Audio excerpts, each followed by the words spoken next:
안녕하십니까, 김주성입니다. 안식일학교 교과방송을 시작합니다. 제9과 제목은 하나님 정부의 기초입니다. 5월 26일 일요일 교과를 보면 제목이 성소와 율법입니다. 다음의 성경절들을 읽고 성전 안에 무엇이 있고 그 안에 무엇이 있는지 확인해 봅니다. 요한계시록 11장 19절입니다. 이에 하늘에 있는 하나님의 성전이 열리니 성전 안에 하나님의 언약궤가 보이며 또 번개와 음성들과 우레와 지진과 큰 우박이 있더라. 이어서 출애굽기 25장 16절입니다. 내가 네게 줄 증거판을 궤 속에 둘지며. 출애굽기 31장 18절도 봅니다. 여호와께서 시내산 위에서 모세에게 이르시기를 마치신 때에 증거판 둘을 모세에게 주시니 이는 돌판이요 하나님이 친히 쓰신 것이더라. 이어서 요한계시록 12장 17절을 읽습니다. 용이 여자에게 분노하여 돌아가서 그 여자의 남은 자손 곧 하나님의 계명을 지키며 예수의 증거를 가진 자들과 더불어 싸우려고 바다 모래 위에 서 있더라. 대속죄일은 심판의 날이었습니다. 모든 이스라엘 백성은 이 기간에 회개하고 자신을 괴롭게 하고 아무 일도 하지 말아야 했습니다. 1년 중 오직 이날만 대제사장이 속죄를 위해 지성소에 들어가게 되어 있었습니다. 성소의 가장 안쪽에는 언약궤가 있었습니다. 언약궤 안에는 하나님께서 친히 쓰신 십계명이 새겨진 돌비가 있었습니다. 금으로 된 덮개가 언약궤를 덮고 있었는데 그 덮개 부분을 속죄소라고 불렀습니다. 대속죄일에 대제사장은 지성소에 들어가서 속죄소 앞과 속죄소 위에 희생제물의 피를 뿌림으로 성소를 죄로부터 정결케 하였습니다. 하나님의 임하심이 속죄소 위에 쉐키나 영광으로 나타났습니다. 쉐키나라는 말은 임재라는 뜻이 있습니다. 모든 희생제물은 죄인을 향한 하나님의 자비하심을 나타냈습니다. 하지만 대속죄일은 죄가 심판의 날까지 기억되고 있음을 알게 해줍니다. 그리고 죄는 오직 죄를 정결케 하시는 그리스도의 피를 믿음으로 제거될 수 있습니다. 하나님의 임재로 인해서 자비와 공의가 아름답게 조화됩니다. 사도 요한은 하늘 성소를 바라보면서 하나님의 성전이 열리고 하나님의 언약궤가 보인다고 했습니다. 각 시대의 대쟁투 434쪽에서 부언하는 글을 읽어보겠습니다. 하늘에 있는 성전의 지성소에는 하나님의 율법, 곧 하나님께서 친히 시내산의 우레 가운데서 말씀하시고 당신의 손으로 친히 돌판 위에 기록하신 그 십계명이 거룩하게 보관되어 있다. 하늘 성전 안에 있는 하나님의 율법은 원본이며 돌판에 새겨지고 모세를 통하여 그의 오경에 기록된 것은 그 원본을 정확하게 옮긴 사본이었다. 이 중대한 점을 이해하게 된 사람들은 하나님의 율법의 신성하고 변함없는 본질을 알게 되었다. 초기 재림교회 성도들은 성소에 관한 성경의 가르침을 연구하면서 하나님의 율법과 율법의 중심에 있는 안식일 계명의 중요성을 깨달았습니다. 그들은 추론하기를 요한계시록 11장 마지막 절에서 하늘 성전이 열리고 지성소의 언약궤가 보이는 것은 그 교훈과 지시하시는 바가 중요하다고 생각했습니다. 그것은 언약궤 안에 담긴 하나님의 율법의 중요성입니다. 하나님의 율법은 예수님의 십자가로 폐지되는 게 아니라는 사실이었습니다. 5월 27일 월요일 교과 제목은 하나님 율법의 불변성. 그리스도인과 하나님의 율법은 어떤 관계에 있을까요? 성경을 읽어보겠습니다. 마태복음 5장 17절로 18절입니다. 내가 율법이나 선지자를 폐하러 온 줄로 생각하지 말라. 폐하러 온 것이 아니요 완전하게 하려 함이라. 진실로 너희에게 이르노니 천지가 없어지기 전에는 율법의 1.1획도 결코 없어지지 아니하고 다 이루리라. 시편 111편 7절 8절도 봅니다. 그의 손이 하는 일은 진실과 정의이며 그의 법도는 다 확실하니 영원 무궁토록 정하신 바요 진실과 정의로 행하신 바로다. 전도서 12장 13절 14절도 봅니다. 이래 결국을 다 들었으니 하나님을 경외하고 그의 명령들을 지킬지어다. 이것이 모든 사람의 본분이니라. 하나님은 모든 행위와 모든 은밀한 일을 선악간에 심판하시리라. 요한일서 5장 3절도 봅니다. 하나님을 사랑하는 것은 이것이니 우리가 그의 계명들을 지키는 것이라.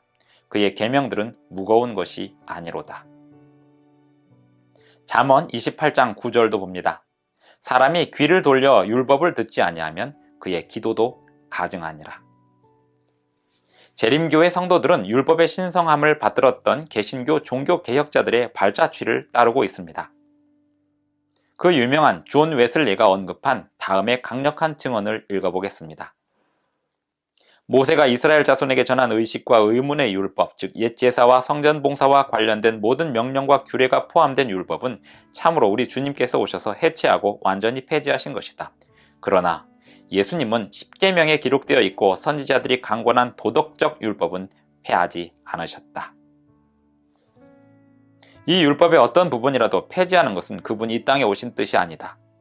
이것은 하늘의 충실한 증인으로 굳게 서 있는 결코 깨뜨릴 수 없는 법이다. 이 법은 시간이나 장소 또는 변하기 쉬운 다른 어떤 형편에 달린 것이 아니라 하나님의 본성과 인간의 본성 그리고 그 둘이 변하지 않는 관계에 의존하기 때문에 모든 율법은 모든 인류와 모든 시대에 변함없이 유효한 것이다. 다음의 성경절들을 읽으면서 하나님의 성품과 하나님의 율법이 어떤 관계인지를 생각해 보겠습니다. 로마서 7장 11절로 12절입니다. 죄가 기회를 타서 계명으로 말미암아 나를 속이고 그것으로 나를 죽였는지라. 이로 보건대 율법은 거룩하고 계명도 거룩하고 의로우며 선하도다. 이 뜻은 곧 기회를 타서 사람을 속인 것은 죄이지 율법이 문제가 아니었다는 뜻입니다. 시편 19편 7절로 11절입니다. 여호와의 율법은 완전하여 영혼을 소성시키며 여호와의 증거는 확실하여 우둔한 자를 지혜롭게 하며 여호와의 교훈은 정직하여 마음을 기쁘게 하고 여호와의 계명은 순결하여 눈을 밝게 하시도다. 여호와를 경외하는 도는 정결하여 영원까지 이르고 여호와의 법도 진실하여 다 의로우니 금 곧 많은 순금보다 더 사모할 것이며 꿀과 송이꿀보다 더 달도다. 또 주의 종이 이것으로 경고를 받고 이것을 지킴으로 상이 크니이다. 하나님의 율법은 하나님의 품성의 사본이고 그분 보좌의 기초입니다. 인류의 도덕적 기초입니다. 그래서 사탄이 율법을 증오합니다. 각 시대의 대쟁투 435쪽의 글을 읽어보겠습니다. 지상성소가 하늘성소의 모형이라면 지상의 언약궤에 넣었던 율법은 하늘에 있는 언약궤 속에 있는 율법의 사본이라는 것을 깨닫지 못할 사람은 아무도 없다.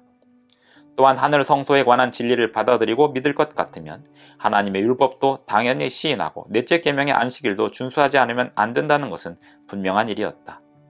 바로 이것이 하늘성소에서 행하는 그리스도의 봉사를 나타내주는 성경 구절에 대한 바른 해석에 대하여 가혹하고 결정적인 반대를 일으키게 한 근본 요인이었다. 5월 28일 화요일 교과 제목은 안식일과 율법입니다. 다음 성경절들을 읽으면서 창조와 안식일 그리고 하나님의 율법 사이의 관계를 확인해 보겠습니다. 요한계시록 14장 6절 7절입니다. 또 보니 다른 천사가 공중에 날아가는데 땅에 거주하는 자들 곧 모든 민족과 종족과 방언과 백성에게 전할 영원한 복음을 가졌더라. 그가 큰 음성으로 이르되 하나님을 두려워하며 그에게 영광을 돌리라. 이는 그의 심판의 시간이 이르렀음이니 하늘과 땅과 바다와 물들의 근원을 만드신 이를 경배하라 하더라. 이어서 창세기 2장 1절로 3절을 봅니다. 천지와 만물이 다 이루어지니라. 하나님이 그가 하시던 일을 일곱째 날에 마치시니 그가 하시던 모든 일을 그치고 일곱째 날에 안식하시니라. 하나님이 그 일곱째 날을 복되게 하사 거룩하게 하셨으니 이는 하나님이 그 창조하시며 만드시던 모든 일을 마치시고 그날에 안식하셨음이니라. 이어서 출애굽기 20장 8절로 11절 말씀도 봅니다. 안식일을 기억하여 거룩하게 지키라. 엿새 동안은 힘써 내 모든 일을 행할 것이나 일곱째 날은 내 하나님 여호와의 안식일인즉 너나 내 아들이나 내 딸이나 내 남종이나 내 여종이나 내 가축이나 내 문 안에 머무는 객이라도 아무 일도 하지 말라. 이는 엿새 동안에 나 여호와가 하늘과 땅과 바다와 그 가운데 모든 것을 만들고 일곱째 날에 쉬었음이라. 그러므로 나 여호와가 안식일을 복되게 하여 그날을 거룩하게 하였느니라. 창조는 하나님이 보시기에 우리가 얼마나 중요한 존재인지를 말해줍니다. 우리는 우주에서 그저 먼지 같은 존재가 아닙니다. 우연한 산물도 아닙니다. 다시 말해서 생명의 기원에 관해서 대중문화나 매체들에서 과학적인 시나리오라고 인용되는 관점들은 성경의 관점과 조화를 이룰 수 없습니다. 우리는 예수님이 창조하신 존재입니다. 그러므로 예수님은 사람의 경배를 받으실 분입니다. 사람을 창조하셨기 때문만이 아니고 사람을 구원하시기 때문입니다. 창조와 구원은 참된 예배의 분명한 이유입니다. 그러므로 안식일은 구원의 경륜을 이해하는 데 필수적인 요소입니다. 안식일은 창조주의 능력과 구원자의 사랑을 알게 해줍니다. 창조주간이 마무리되면서 하나님께서는 그분이 만드신 아름다움과 장엄함과 함께 안식하셨습니다. 하나님의 안식은 사람에게 모본을 보이시기 위함이기도 했습니다. 안식일은 창조주 하나님을 찬양하기 위해 다른 모든 일을 중지하는 날입니다. 우리가 안식일에 하나님을 경배할 때면 하나님께서 다른 날이 아닌 안식일에 두신 특별한 복을 받을 수 있도록 마음을 엽니다. 안식일은 하나님께서 사람을 너무 사랑하셔서 사람을 위한 그분의 목적에서 떠나버린 사람들을 포기하지 않으심을 알게 해줍니다. 안식일은 사람이 하나님 안에서 안식을 누림을 나타내는 영원한 상징입니다. 창조주께 향한 사람의 충성을 나타내는 특별한 표징입니다. 안식일은 안식의 상징이지 행함의 상징이 아닙니다. 은혜의 상징이지 율법주의의 상징이 아닙니다. 정죄가 아니라 확신을 나타냅니다. 구원을 위해 하나님을 의지함의 상징이지 우리 자신을 의지함이 아닙니다. 참된 안식은 사람이 창조주의 품에서 누리는 은혜의 안식입니다. 사람을 구원하시고 데려가시러 다시 오실 주님 안에서 누리는 안식입니다. 요한계시록 14장 기별은 마지막 때를 향한 기별입니다. 온 세상 사람들에게 매 안식일 하나님의 사랑과 돌보심 아래 안식하도록 호소하고 있습니다. 그 기별은 사람을 창조하신 하나님을 기억하고 그분께 영광을 돌리라고 합니다. 안식일을 기억하여 지킴은 에덴 동산의 완전과 장차 이룰 새하늘과 새 땅의 영광을 연결하기도 합니다.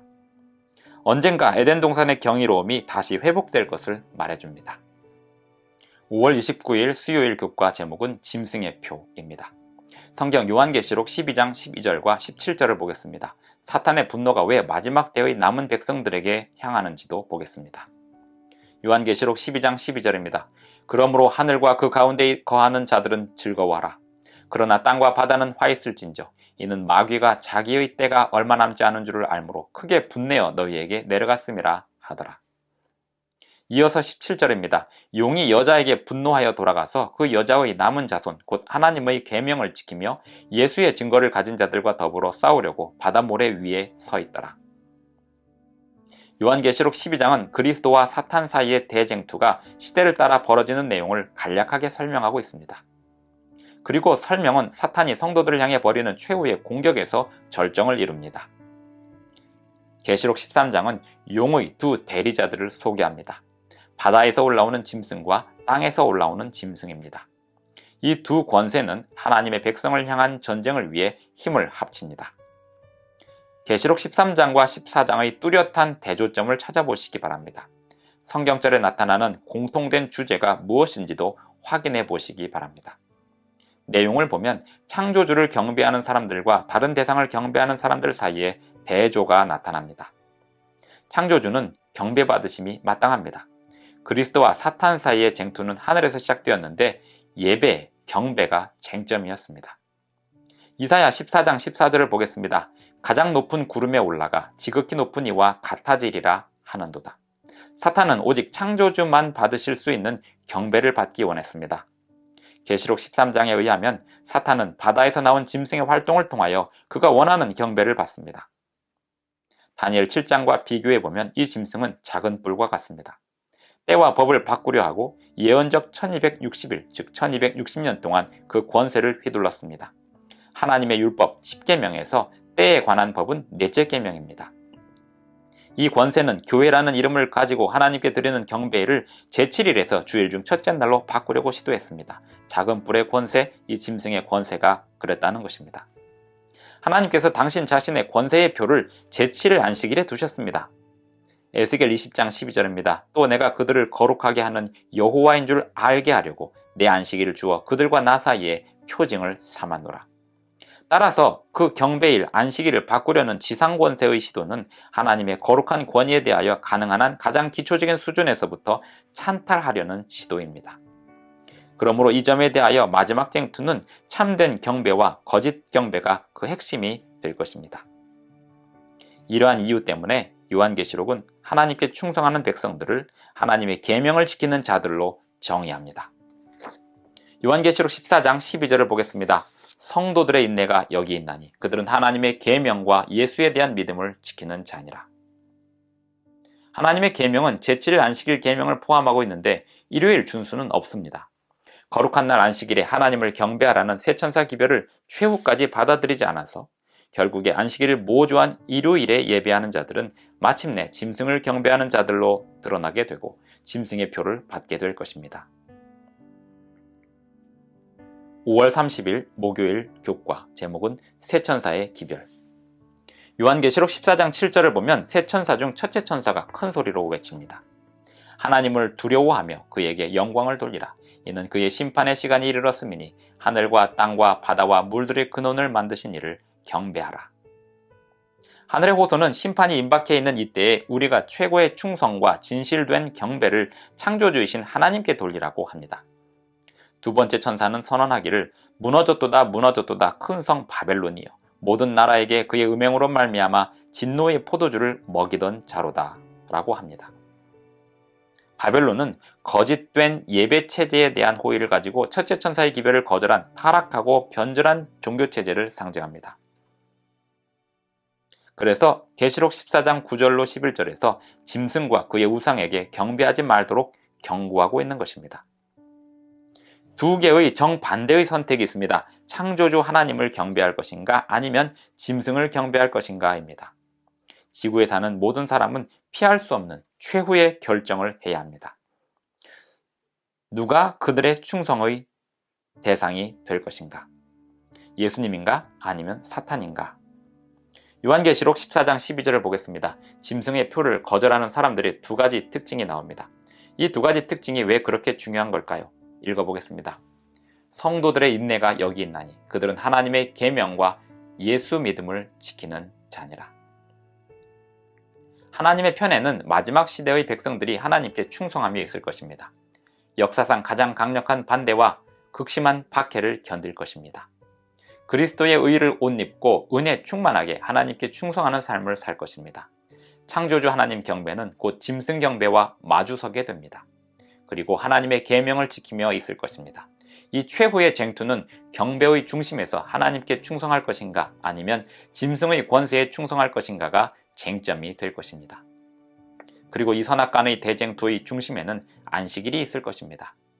구주께 헌신한 성도들은 예수님 안에서 믿음을 가질 뿐 아니라 예수 믿음을 가질 것입니다. 예수 믿음은 모든 지옥의 권세도 어떤 지상의 시련도 흔들 수 없을 만큼 깊고 신뢰할 만하고 온전히 헌신하는 믿음입니다.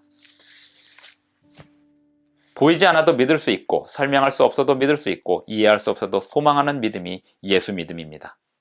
예수 믿음은 그 자체로 믿음으로 말미암아 받는 선물입니다. 위기를 극복하게 해줍니다. 마지막 위기가 발발하고 경제적으로 추방, 박해를 당하고 투옥을 당하고 죽음에 처하게 되더라도 예수 믿음은 예수님의 재림 때까지 인류 최후의 순간들을 견디게 해줄 것입니다. 각 시대의 대쟁투 449쪽의 글을 보겠습니다.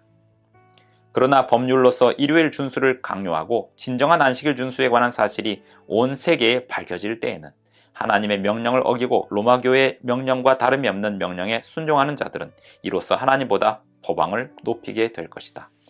그런 사람들은 로마교에 복종하고 로마교가 제정한 제도를 강제로 시행하는 권세에 복종하는 자들이다. 그들은 짐승과 그 우상에게 경배하는 자들이다. 그리하여 사람들이 하나님께서 당신의 권위의 표가 된다고 선언하신 제도를 버리고 그 대신에 로마교가 자기의 최상권의 표로 택한 것을 높일 때에 그것으로서 그들은 로마교에 복종하는 표, 곧 짐승의 표를 받게 될 것이다. 이제 문제는 극히 분명해졌으므로 하나님의 계명을 순종하느냐 사람의 계명을 순종하느냐 하는 문제 중 어느 한편을 택하지 않으면 안 된다.